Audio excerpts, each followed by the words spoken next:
안녕하세요. 이번 영상에서는 크롬 화면을 확대하고 축소하는 방법에 대해서 알아보겠습니다. 크롬을 사용하시다 보면은 화면에 나오는 것이 좀 글씨가 작거나 또 너무 크거나 할 경우에 확대 축소할 경우가 필요하거든요. 그래서 확대 축소하는 방법이 여러 가지가 있는데 어, 더보기 버튼을 들어가서 불편하게 하는 방법과 마우스 휠키죠. 컨트롤하고 마우스 휠키를 하는 방법, 그 다음에 단축키를 이용하는 방법이 있습니다. 그 다음에 이제 여러분들이 이제 현재 페이지 새로 고침 기능을 갖다 릴로드 기능이란데 이걸 좀 가끔 쓰게 되는데 이거에 대한 몇 가지 그 기능에 대해서 한번 알아보겠습니다. 그리고 컨트롤 F도 여러분들이 종종 쓰는 거기 때문에 이 부분에서도 한번 알아보겠습니다. 잠시만요.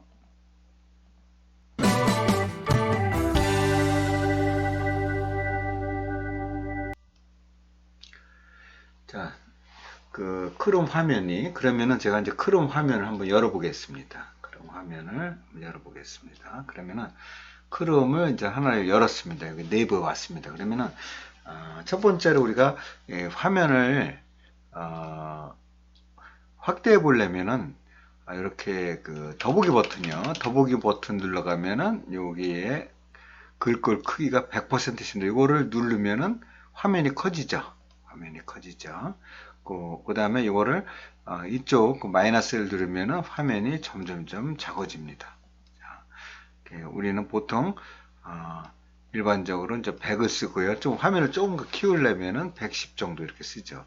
노트북에서는 100 하면 좀 너무 화면을 많이 차지하니까 보통 80 이 정도 놓고 좀 쓰게 되는데요.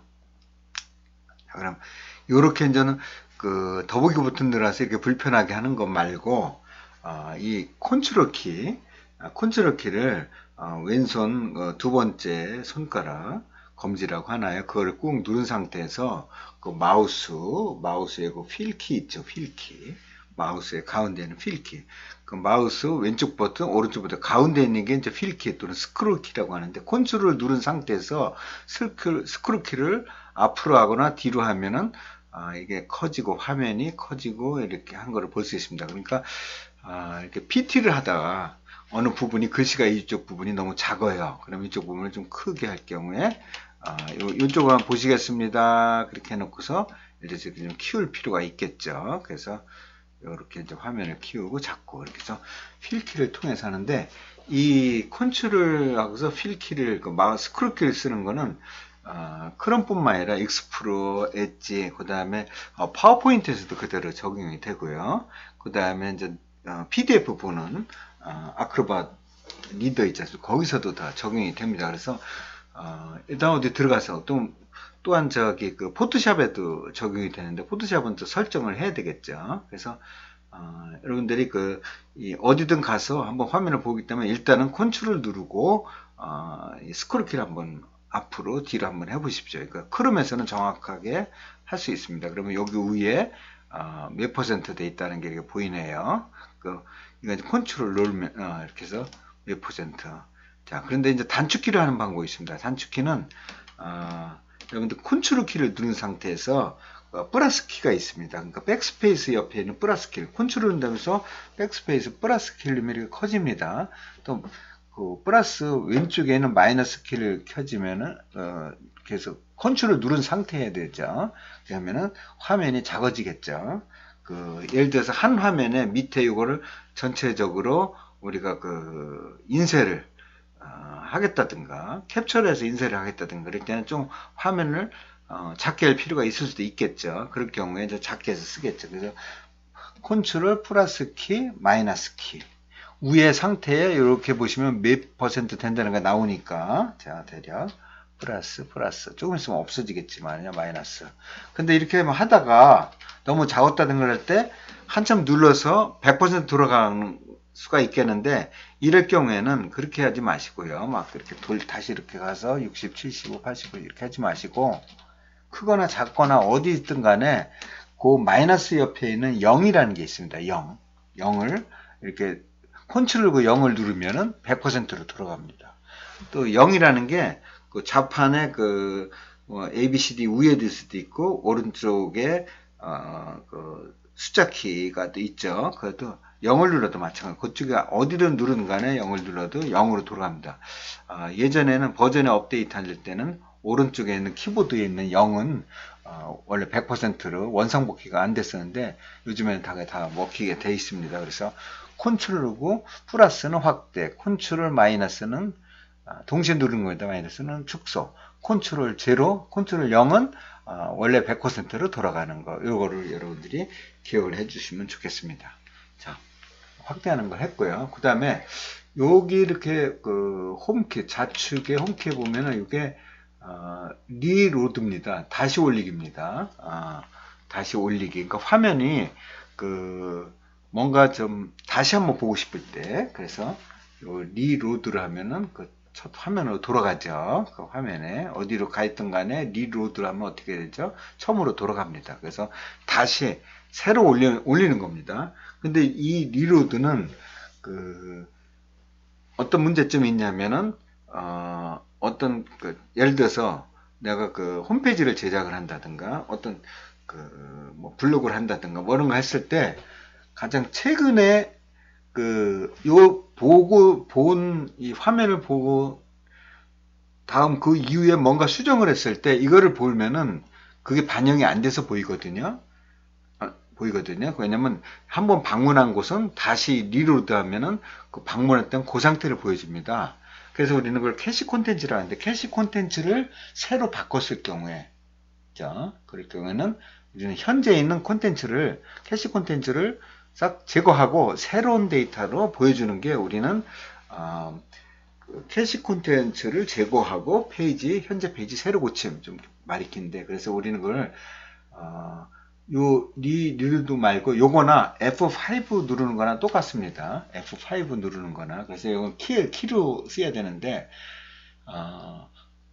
여기서는 Shift F5 또는 Ctrl F5 다 먹히죠. 그래서 또 어떤데 그 다른 프로그램에서는 Shift F5가 안 먹히고 Ctrl F5만 먹히는 경우도 있습니다. 그래서 제가 보기에는 Ctrl F5로 누르는 게 좀 어디든 다 똑같이 캐시 콘텐츠를 제거하고 다시 리로드 하는 거. 그래서 F5가 있고 Ctrl F5가 있다는 거를 여러분들이 꼭 기억을 하셔갖고 평소에 그냥 F5 누른 것보다는 Ctrl F5.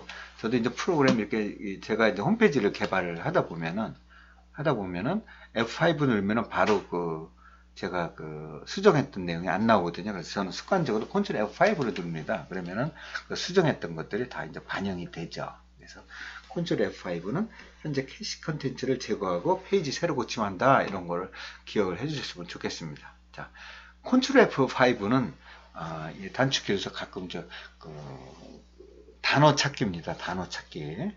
문자 찾는 건데요. 뭐 한 글자를 찾을 수도 있겠지만 한 글자 찾는 경우는 없겠죠. 어떤 단어를 찾는 경우인데 이런 게 있습니다.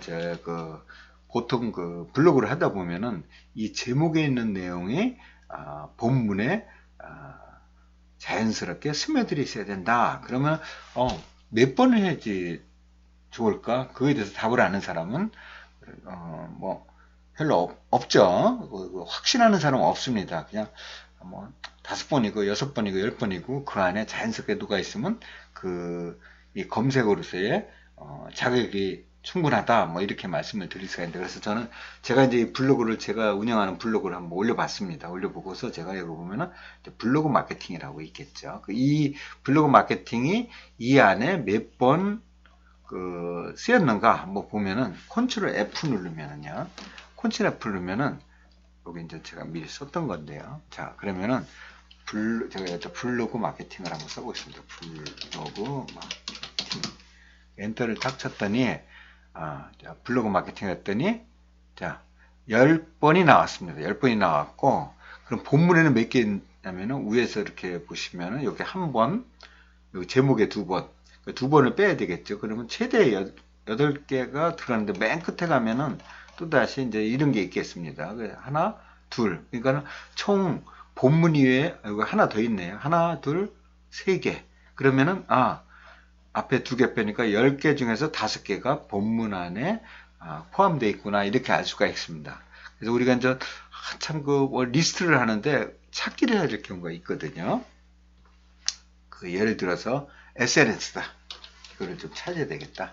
그러면은 16번에 이렇게 쓰였네요. 그러면 이걸 한 번씩 누르면 그쪽으로 이제 옮겨가죠. 이렇게 노란색으로 된 거는 다 SNS 그가 이제 나온 전체를 얘기하는 거고요. 주황색으로 된 거는 현재 위치를 나타내는 겁니다. 이렇게 찾았을 경우에 찾기 이렇게 이런 식으로 되는 거죠. 그래서 컨트롤 F는 여러분들이 블로그를 쓴다든가 아니면 어디 이 크롬에 들어가서 어떤 이게 굉장히 많이 복잡해서 찾을 수가 없을 경우에 단어 찾기로서 하는데 이거는 뭐 익스프레스도 그대로 먹힙니다. 엣지나 이런 데서도. 그래서 컨트롤 F는 find 이렇게 있다는 걸 여러분들이 기억을 해주면 좋겠습니다. 자, 수고 많으셨습니다. 감사합니다.